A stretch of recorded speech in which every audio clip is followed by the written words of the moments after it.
Let's continue, shall we, as we dig deeper into the saga between Bishop Kofi and Bishop Amadi and reputation assassination, the saga between two bishops.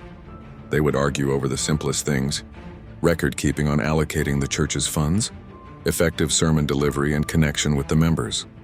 Who is more worthy and capable to be the treasurer of how money should be allocated?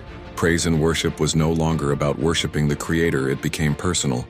Bishop Kofi suddenly and abruptly canceled praise and worship on Sundays.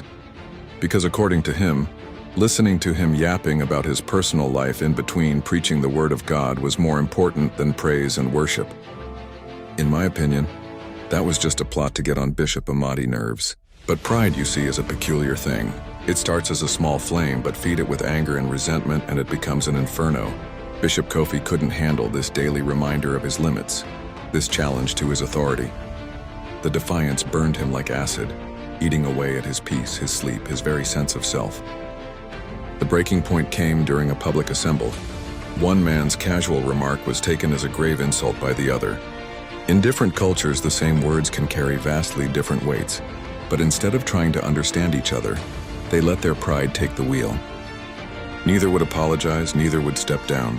It became a battle of wills, played out in front of their congregation.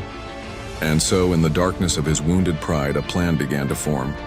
Not just to eliminate this one man who dared to stand against him, but to destroy everything and everyone around him who would defy his authority.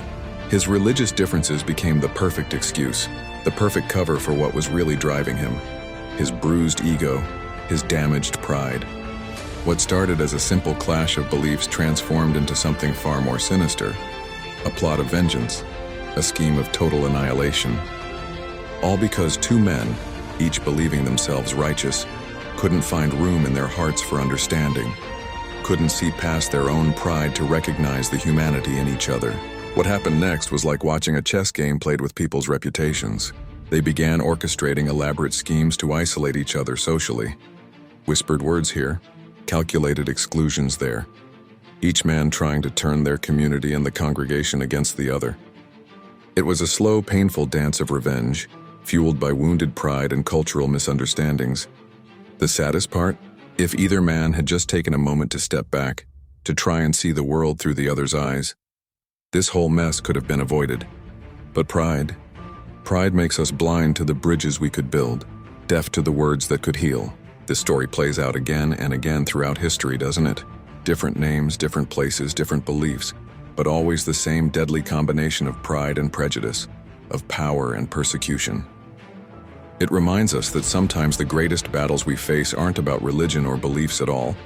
They're about the demons we carry within ourselves, the pride that blinds us, and the hatred that consumes us when we let it grow unchecked.